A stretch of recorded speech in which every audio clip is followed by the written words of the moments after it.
तो दोस्तों चैत्र नवरात्रि की अष्टमी कब है, नोट कर लीजिए डेट, पूजा विधि, शुभ मुहूर्त और पूजा सामग्री की लिस्ट। आपको बता दें दोस्तों, दुर्गा अष्टमी और रामनवमी का बेहद इंतजार है, क्योंकि इसी दिन कन्या पूजन होगा और उसके बाद कन्या को भोजन कराया जाएगा और साथ ही दुर्गा अष्टमी और रामनवमी का त्यौहार भी सेलिब्रेट किया जाएगा। ऐसे में दुर्गा अष्टमी और रामनवमी को आपको क्या करना है, क्या नहीं करना है, ये भी जानेंगे, तो हमारे साथ आप अंत तक बने रहिए। चलिए शुरू करते हैं।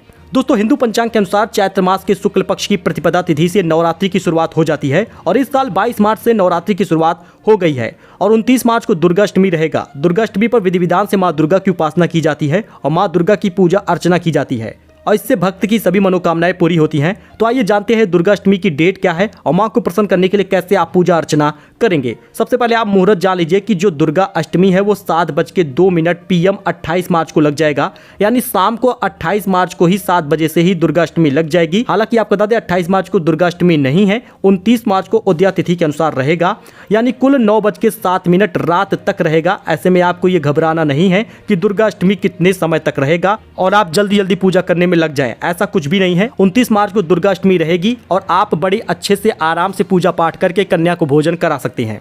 वहीं पर दोस्तों दुर्गा अष्टमी पूजा विधि क्या है आप ये जान लीजिए। इस दिन सुबह उठकर जल्दी स्नान कर लीजिएगा, फिर पूजा के स्थान पर बैठकर गंगा जल डालकर उसकी शुद्धि कर लीजिएगा। घर के मंदिर में दीप जला लीजिएगा और मां दुर्गा को गंगा जल से अभिषेक कराइएगा।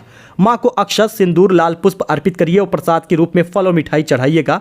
धूप दीपक जलाकर दुर्गा चालीसा का पाठ करिए, मां की आरती करिए, मां को भोग भी लगाइए। इस बात का ध्यान रखें कि भगवान को सिर्फ सात्विक चीज़ों का ही भोग लगाया जाता है, प्याज वगैरह का कोई भी भोजन वगैरह तामसिक भोजन का भोग मत लगाइएगा।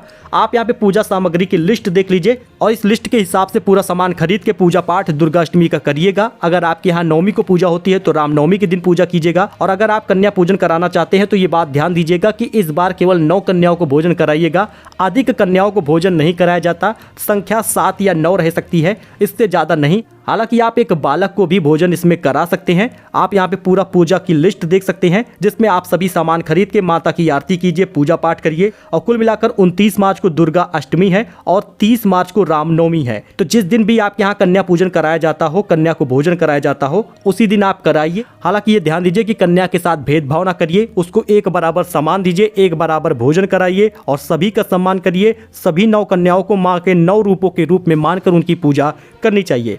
मिलते हैं नए अपडेट में नई जानकारी के साथ। 29 मार्च को दुर्गा अष्टमी होगी, 30 मार्च को रामनवमी होगा। कोई भी कंफ्यूजन हो तो कमेंट करके पूछ सकते हैं, आपको उसमें भी सुझाव दिया जाएगा। मिलते हैं नए अपडेट में, धन्यवाद।